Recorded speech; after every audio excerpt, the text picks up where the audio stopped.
It's 65 million years ago. The dinosaurs roam the Earth. But the world changes forever when a massive asteroid smashes into the planet.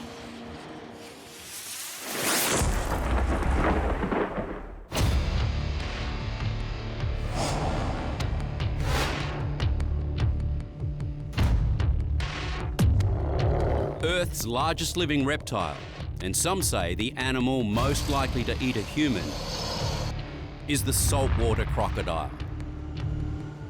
They're massive, weighing up to a ton. That's roughly the weight of your car.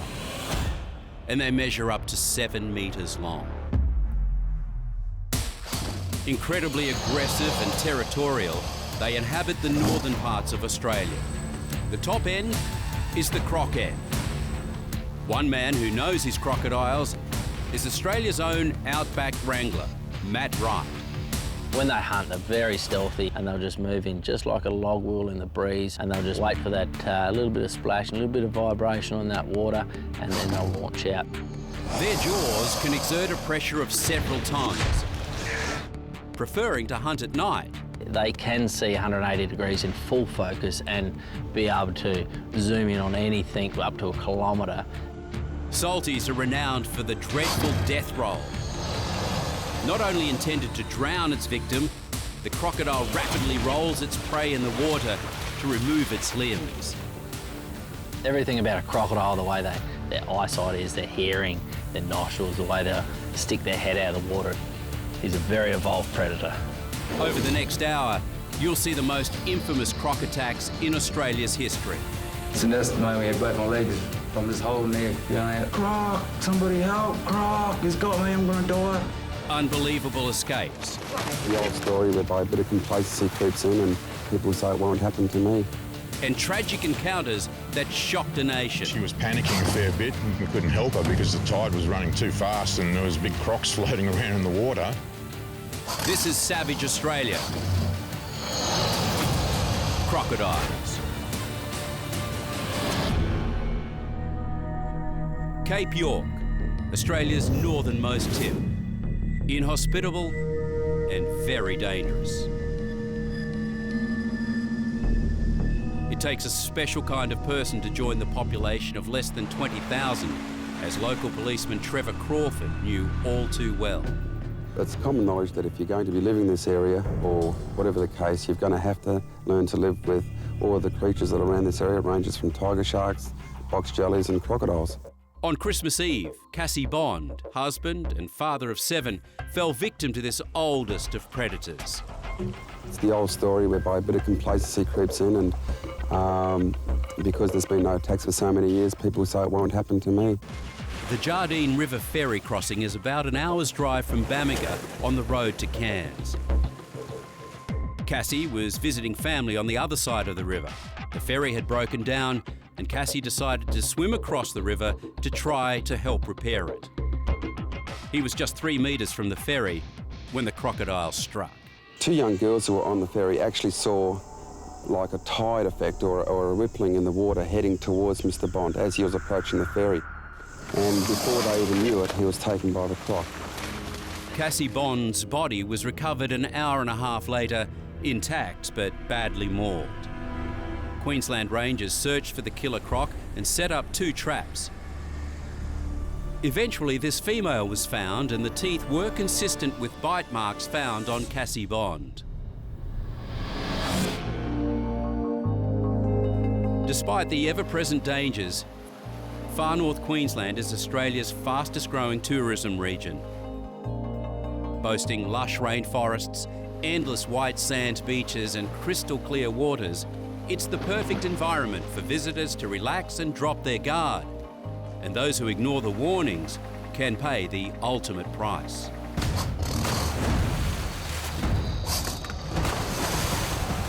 In 2016, Cindy Waldron was holidaying in the Daintree National Park near Cape Tribulation with her close friend, Leanne Mitchell.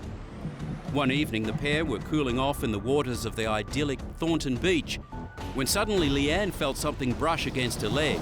Seconds later, Cindy was screaming, "A croc's got me!" Cindy tried to hold on, but she was dragged beneath the water. it took weeks for her remains to be discovered in the body of a 4.3-metre crocodile. But it's not only tourists who find themselves in trouble. Further north, near Weipa, where it's said there are more crocodiles than people, is where one man managed a miraculous escape. Mine worker and fisherman Todd Bairstow. They're not circus animals, they're wild animals. Todd was about to come face to face with the crocodile that nearly ate him alive. There he is. There's the boy that grabbed you, and it's got his little girlfriend with him. Still looks cranky, mate. Yeah. So we're going to go in to see if we can get a bit up close and friendly with him, without getting into a dangerous area where you're going to think you're getting attacked again. I wouldn't do that to you. I recognise that smile, mate. All right. The last time Todd and this croc met was in a life or death battle on a riverbank in Weipa, far north Queensland. Todd was enjoying a peaceful afternoon of fishing. But suddenly, the 3-metre reptile attacked. And ended up facing him like this on the mud, on the ears in the water with just his snout sticking out. Get on both my legs, he was just growling like that. He can just growling at me. And I'm like, this is it, he's gonna pull me in. Todd wrestled with the prehistoric monster for 30 terrifying minutes. All you feel is you go slack and a little like that. Next one, bang!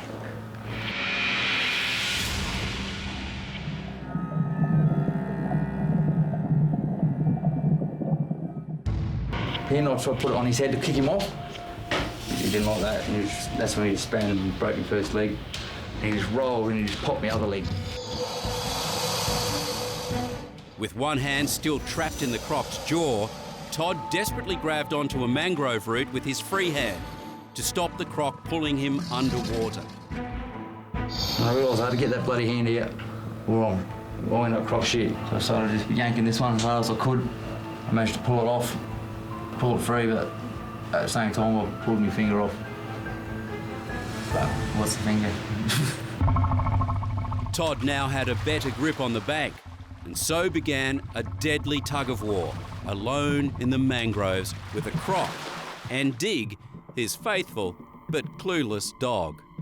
The dog come up and he was sniffing around, carrying on. So I grabbed him and I threw him over my back. And that's the moment we had both my legs. So I'm just holding there, yelling out, Croc, Croc, somebody help, Croc, he's got me, I'm gonna die. But help was on its way. Enter Todd's knight on a shining Harley, fellow mine worker Kevin Bevan. Kev heard someone had been snatched by a croc and headed straight for the creek. Yeah, mate, he was bellowing for his life, bloody screaming. I ran out there and latched onto him and he was just saying, don't let go of me, don't let go of me, it's got me. Kev's like, Toddy, Kev, get me, he's still on me, he's still on me. And Kev ran down there and he grabbed one of my hand and he pulled me up and he got me a bit up and the croc still had my leg. I was actually a bit scared on how hard you actually pull a person when there's a crocodile hanging on him. So I just kept a weight against him and he was lashed around my leg and then he came free and I sort of stepped back and dragged him like that and I saw a big swell behind him and that's when I thought, let's get him out of here quick, and me. I was happy, mate. I was a happy man. I'll give you the hot tip. It's been on the bloody bank, mate. I started crying straight up, mate. I couldn't believe it. If you get caught in a situation where a crocodile is sort of a bit more confident than it should be, and it's not an overly huge croc, and it, like 3-metre croc grabs hold of you, you know, and you've got a place where you can hold onto a tree or out-tie the croc, well, there's a good chance you're going to get away.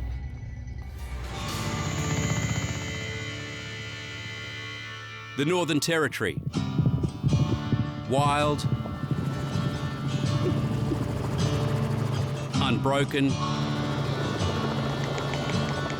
deadly. Home of the saltwater crocodile. And our very own Matt Wright, a 21st century blend of Steve Irwin and Crocodile Dundee.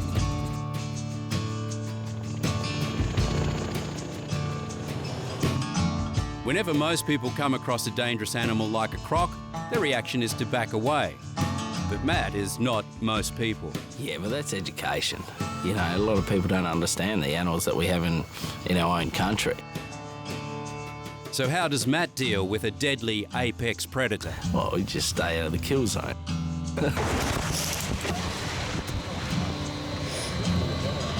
Settle down.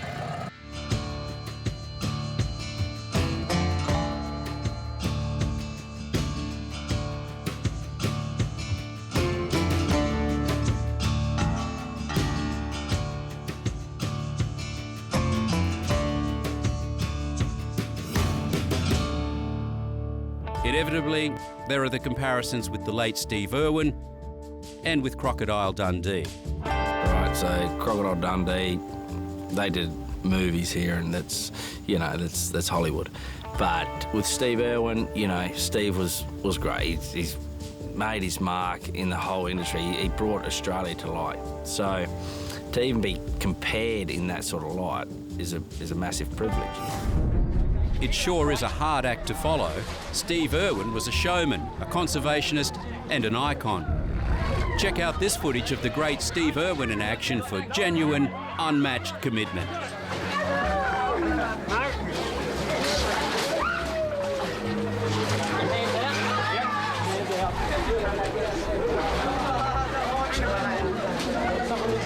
You keep on to it.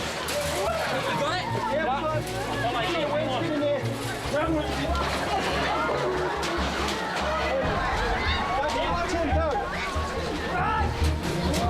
Okay, let's go over the rock wall.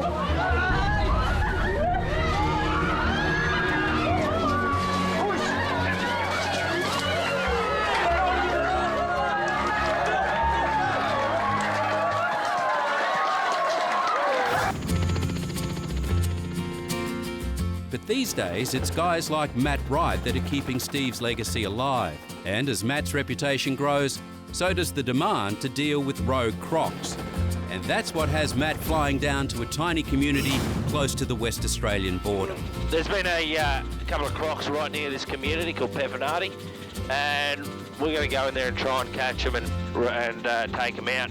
Unfortunately, we can't catch and relocate these ones because they are problem crocodiles. They've been trying to attack some of the locals.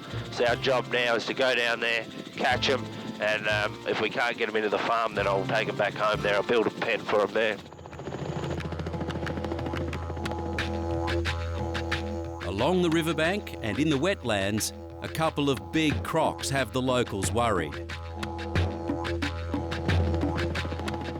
With freshly slaughtered feral pigs as bait, Matt flies the croc traps into location.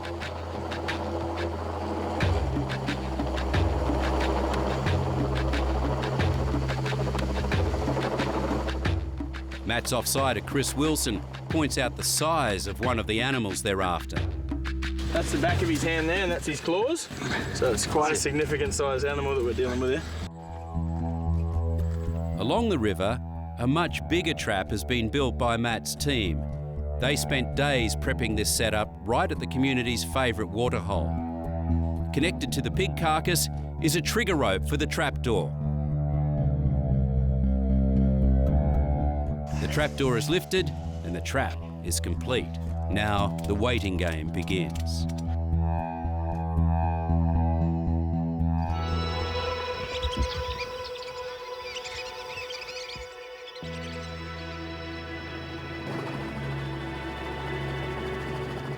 The next morning reveals our first animal.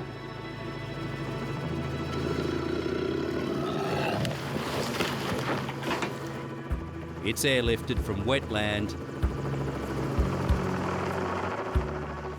onto dry land, and she's not happy about it.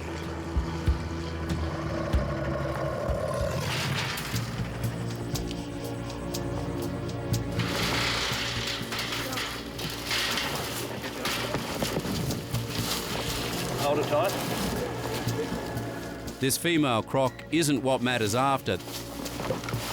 The rogue crocs are still at large. Hold it. Relax. Come on. I know that one. Surprisingly, the jaws are easily closed by hand and tape is used to secure the mouth shut. It can get quite dangerous. if you're not on your game and if you don't know what you're doing. Best thing is not to get complacent. You know your boundaries and you don't push them. Overnight, a croc takes the bait.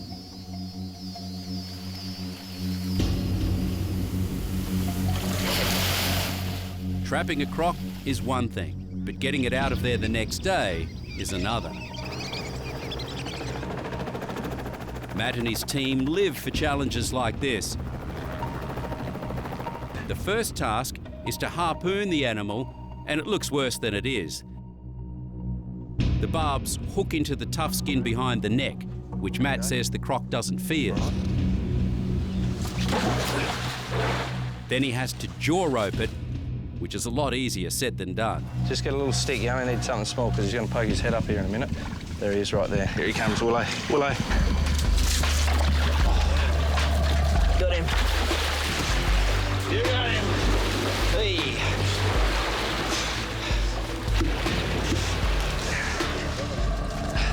Okay. Whoa. So hold him there. Tape. Passion. What's this? The eyes are covered to reduce visual stimulation, which helps calm the croc. He's he's a long croc, but he's not in very good condition. So you can see this big scar here. Big bite mark on his tail here. This croc might be a tough customer, but it looks like it's come off second best to an even tougher, even bigger specimen. And that guy is still out there.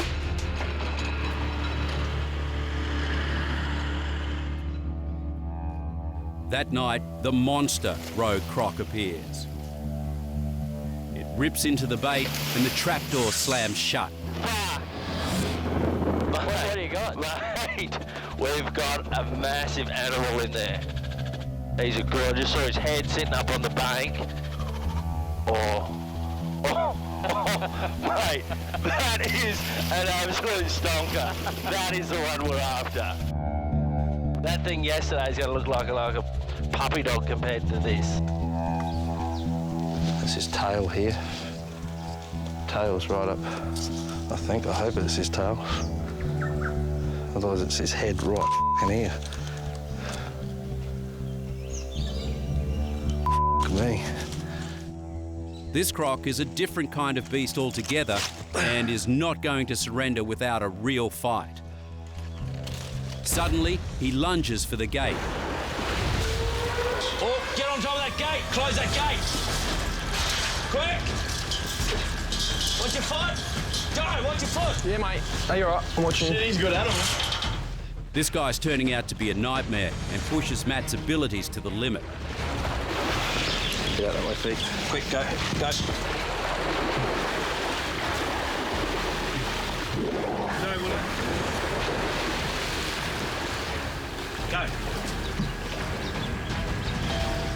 Come on.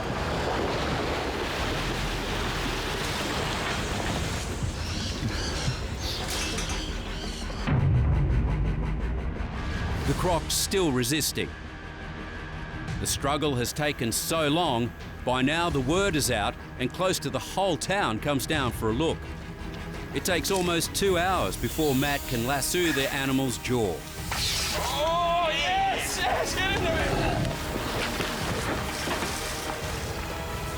You got him, cowboy.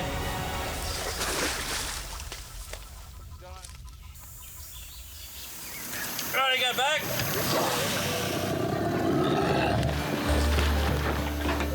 Go back.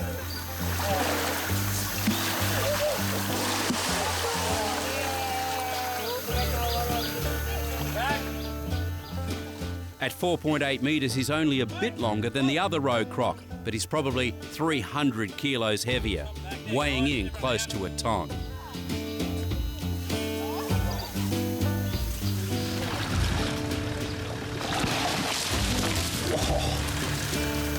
Right, come around now. It's been a hell of a battle. But Matt's captured one hell of a croc.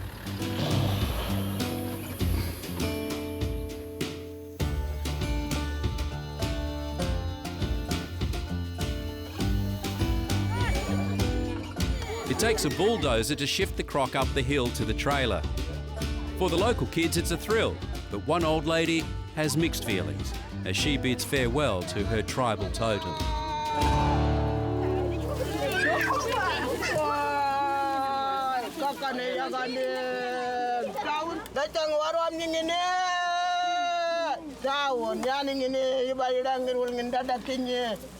Mama. Hey. Say goodbye? Yes, I said goodbye to him. In northern West Australia, Broome is a laid-back holiday destination and situated close to the amazing Kimberley region. Balmy temperatures create a tropical vibe, perfect for a dip at the famous Cable Beach, and perhaps a cocktail to finish the day. But one particularly thirsty Broome resident took the laid-back concept a bit too far. Michael Newman, or Crocodile Dundee as he's now known, created international headlines when he made a late-night visit to the Broome Crocodile Park. To the beach one day for a swim and to get a suntan. Apparently oblivious to the fact that it was late on a pitch-black night, the 36-year-old pushed ahead with his excellent adventure. And I went up to the fence and I looked through the fence and I seen these two crocodiles. And I named one of the crocodiles Moonstar. And I was talking to him through the fence and I said, "Oh, you're Moonstar, you belong to the moon and the stars." But rudely ignored by Moonstar, Michael decided to get close and personal with the other guy, jumping on the back of an 800-kilo monster he named Artesian, who promptly clamped his jaws onto his right leg. So I'm holding onto the fence while he had my leg. And I said, "Artesian, let me go, let me go." I'd open his mouth and let me go. Michael somehow got out and staggered back to the pub where his night had begun and had a few more drinks just to take the edge off, until staff pointed out he was bleeding all over the barroom floor.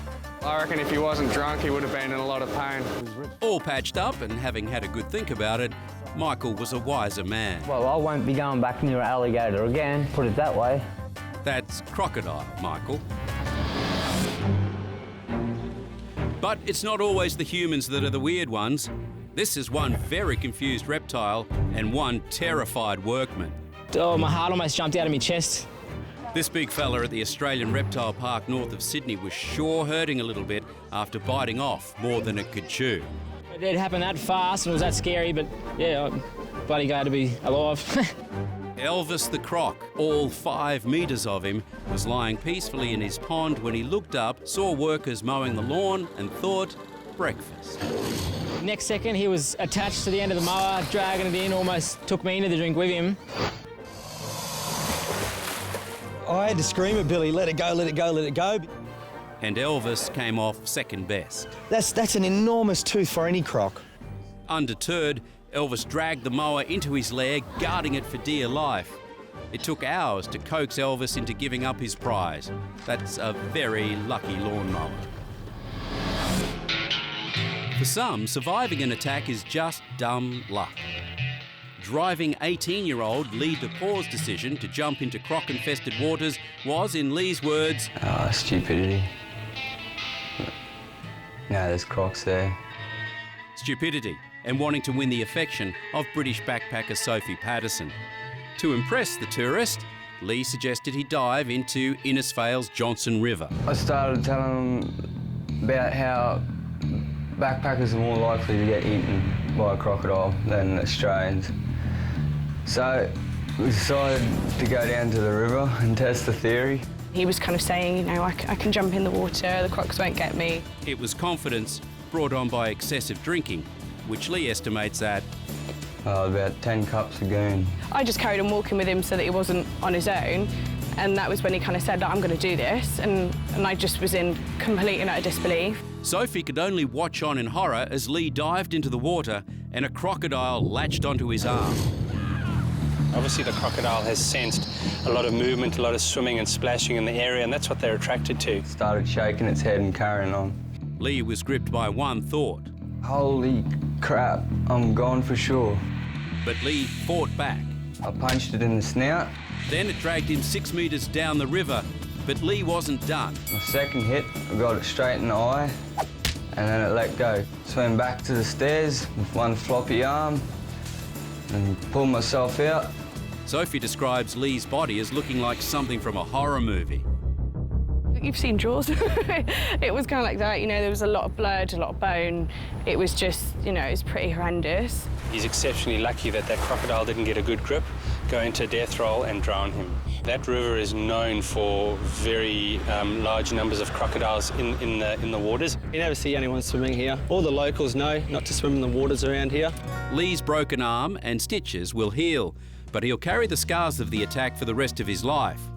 But hopefully by now his feelings for the backpacker have calmed down. She's beautiful, caring and kind. I didn't know there was a croc there. I just done it for Sophie.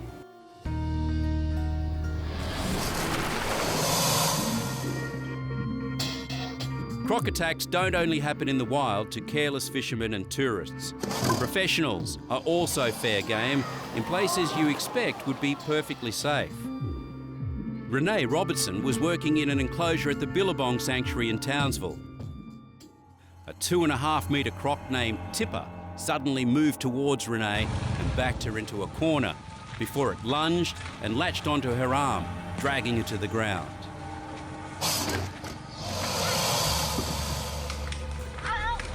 Another handler came to the rescue and beat the croc with a pole until it eventually released her, but not before mauling her severely.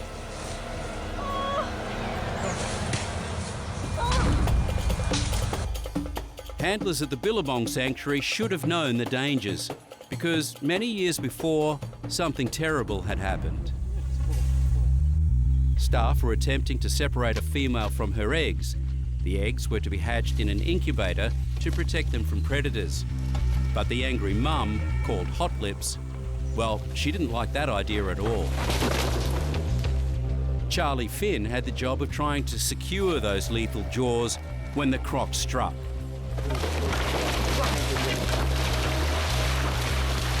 Despite being held down by 3 men, the croc managed to grab his hand and flip him over in the infamous death roll. Charlie suffered a badly fractured arm and deep cuts, but it could have been much worse. A croc can step up quite fast and catch someone off guard. You need a lot of time to be working with crocs and working out when to work closely with them or when to back off. At the Shoalhaven Zoo, southwest of Sydney, all it took was a moment of overconfidence. Seconds after a terrifying croc attack, this video shows zoo staff trying to coax the 300-kilo culprit out of the water. Handler Trent Burton had been feeding Shoalhaven Zoo's star attraction, Big John, when he tried to retrieve a piece of meat from the 3.7-metre male's mouth. Onlookers watched in horror as Trent suddenly found himself under attack. Oh, the scariest lick I've ever seen in my life. He was feeding him meat and the crocodile took it before the designated area to be fed. And so the trainer went to grab it out of the crocodile's mouth and the crocodile just grabbed the trainer's hand and put him to the ground and dragged him into the water. Even Trent's colleagues were amazed at his moment of poor judgment. Trent's tried to reach and take it out of his mouth. Why you do that? I don't know. He managed to break free and get out, suffering bite wounds to both hands. Another very lucky guy with a brain snap that nearly cost him his life. Recovering from surgery and missing his thumb, croc handler Ian Jenkins knows he's a lucky man. I might not have got out of there actually, so which is another thing. You know, I've got a wife and 3 daughters that you know, it's just to put them through that sort of thing is just, it's not on. The 58-year-old was feeding a croc named Macca during a show at his own zoo when it attacked. All I can remember is climbing out of the pond, but apparently did do a roll where I lost my thumb. A death roll, but Ian escaped, blaming himself for the attack. It's just an instinctive reaction to have a grab at what was close. I'm fairly annoyed with myself there. So a stupid reaction, which is could have been very costly, so I'm very lucky. Fellow handler Louise Smith is the person Ian owes his life to. I did what I could to try and distract Macca's attention from Ian and give Ian a chance to remove himself from the situation. She jumped in and hit the enraged Croc with a stick. She managed to whack him on the head. He was coming in to finish me off, I think, by the sound of it, and I think she broke the stick on his head. Saltwater and freshwater crocodiles have long been hunted by Australia's Indigenous communities for food, but commercial crocodile hunting didn't occur in Australia until the 1930s. After the Second World War, the increase in the value of crocodile skins, combined with the availability of powerful rifles, led to a croc-killing boom that had devastating consequences, as reported in 1966. Saltwater crocodile has few defenders and is disappearing rapidly from our coastline.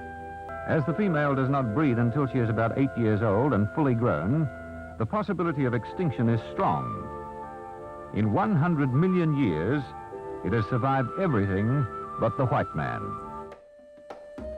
By 1970, the hunting practices had become unsustainable.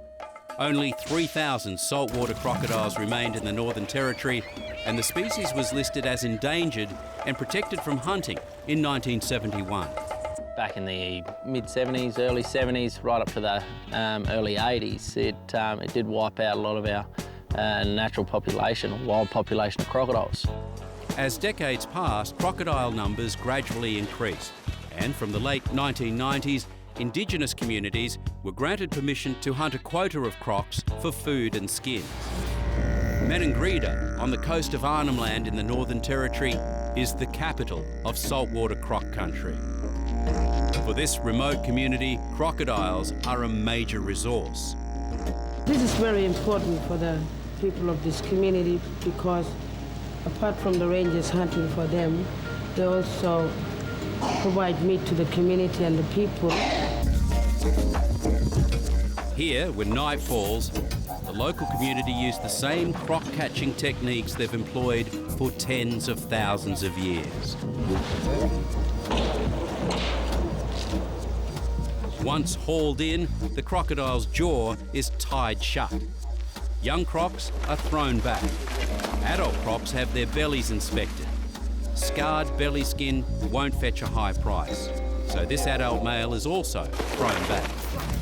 Crocs that have been selected for their skins are killed with a gunshot to the skull.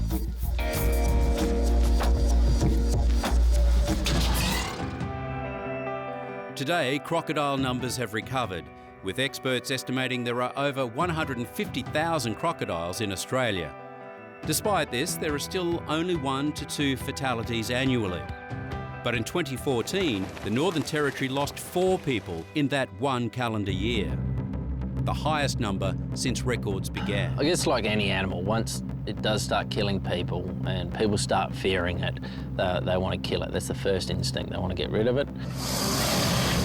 This rise in killings had the effect of intensifying the debate between conservationists and big game hunters. You know, in all the old books, they were the arch enemy, you know, throw them to the crocodiles. They're a water's edge predator. They're designed to see things, dive, come underwater, come up right next to them, and boof, you know, up they go. It's very successful. No one admires crocs more than Graham Webb. Based in Darwin, he's one of Australia's foremost authorities on these fearsome reptiles. What makes a crocodile the successful animal they are is that their head is all designed like a submarine. Stick up. Now he's proposing a radical solution. Lift the ban on hunting crocs and promote safaris for big game hunters who'll pay up to $30,000 to bag a croc. Graham's suggestions are founded in extensive research.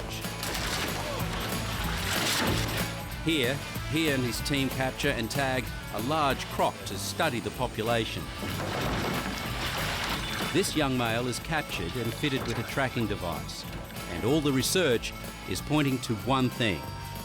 Crocodiles in the Northern Territory have recovered to, as far as we can tell, the numbers and densities that were there historically when first settlement came. Graham believes unless crocs are worth something to landowners, they simply won't want the animals around. If they're not worth money to people today, people aren't going to put up with it. Make conservation profitable. You're not going to have to push people to conserve things, they'll push you. This is about the great white trophy hunter coming over from Germany and the US to shoot Australian wildlife for the sheer hell of it, for pleasure, not for food, for pleasure. And that's a very grisly niche market that I really don't think Australians want to pander to. Nicola Benyon is an animal rights activist with the Humane Society International, one of the many groups lobbying the government to reject Professor Webb's controversial scheme. Let's not forget that it wasn't so long ago that crocodiles were an endangered species, and they were endangered because of hunting. The only reason that those populations have recovered now is because they were protected. Up in the Territory, the idea of trophy hunting is not new. It's already happening with buffalo. European hunters are prepared to pay thousands of dollars to trophy shoot one of these feral animals. That was dunk.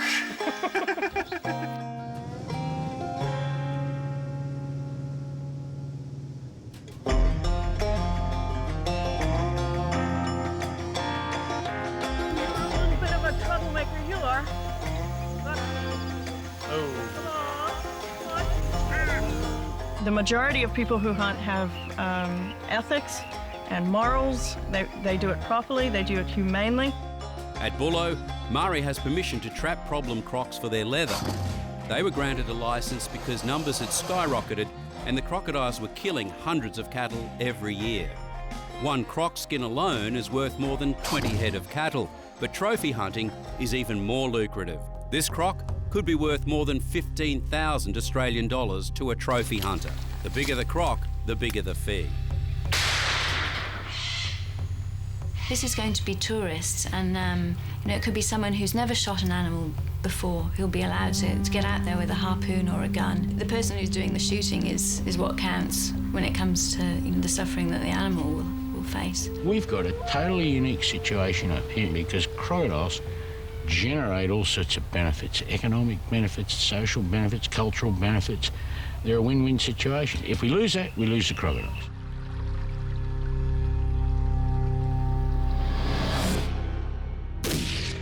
Unsurprisingly, there's a long history of illegal croc poaching. And because of the vast areas and rugged terrain, strict policing is almost impossible.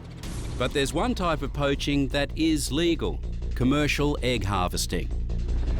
Dangling from a helicopter above the Northern Territory wetlands is the first step in the lucrative business of crocodile farming.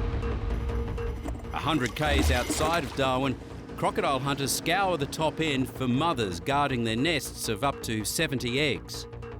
These eggs are removed, then hatched and raised in captivity. These remote wetlands can only be accessed by air, and you can only get to the eggs if you can get past the angry mothers. Sometimes you come in and you land beside them, and sometimes you come in and you land on them, and there's a bit of a bloody commotion goes on then. Mick Burns runs multiple crocodile farms and is aware of the dangers of his business. It's a really dangerous job, and we know it's dangerous, like there's helicopters, and most people are pretty nervous just about the helicopter aspect itself, but then you combine it with really remote locations. It's very hot, it's very humid, it's very testing, it's very demanding. And then you introduce crocodiles, so yeah, like it's testing, there's no question. Yeah. Armed with just a pole and a bucket, farmers like Mick get the mother away from the nest.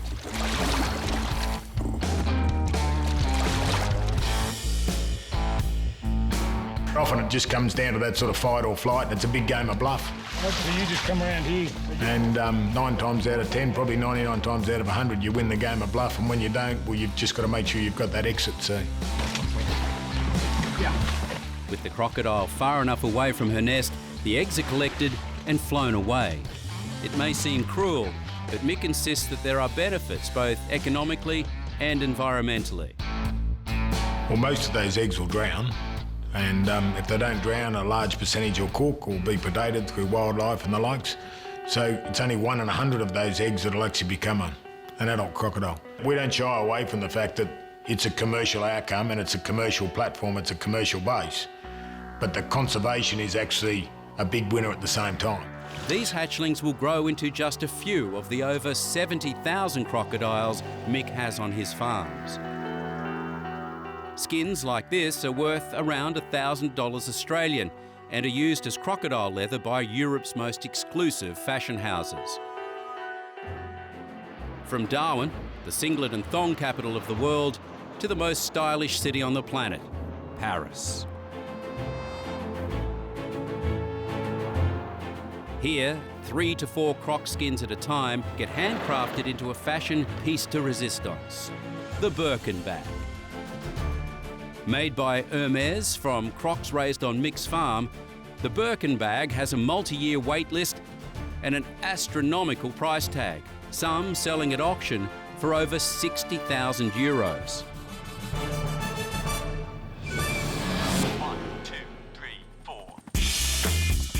Over 1 million visitors travel to Australia's Northern Territory every year to experience the incredible scenery and amazing wildlife. And for those looking for their very own croc encounter, they'll find it in the heart of Darwin, the multi-million-dollar tourist facility Crocosaurus Cove. Here, people come by the thousands to marvel at this lethal predator.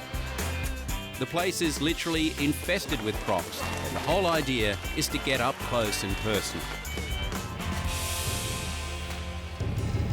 Kids can get a thrill swimming next to some of the younger crocs. But being lowered into a croc enclosure with nothing but a perspex case for protection is the ultimate way to get your blood pumping. This 5-metre, 80-year-old croc, Bert, is so aggressive he's killed every female that has been brought into his enclosure. His instinct on seeing a new entrant into his watery domain is to investigate and attack. The more the swimmer splashes around, the more interested Bert becomes. But it's okay. Bert hasn't managed to break through the cage.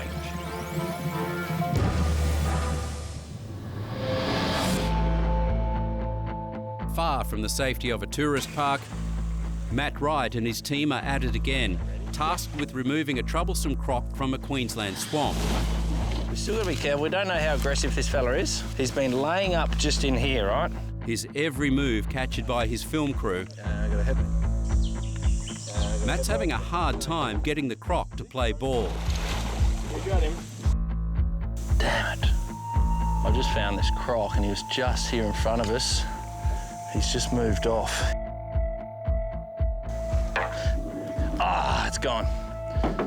Here, give me that. And that tinny is looking very small.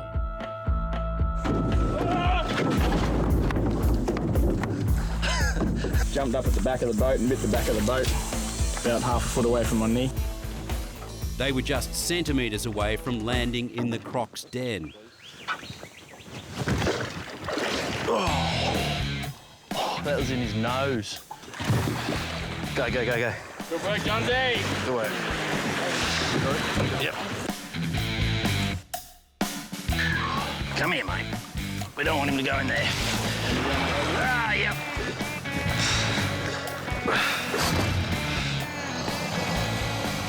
They got him in the end. We got him. But in the end, the croc could have got them.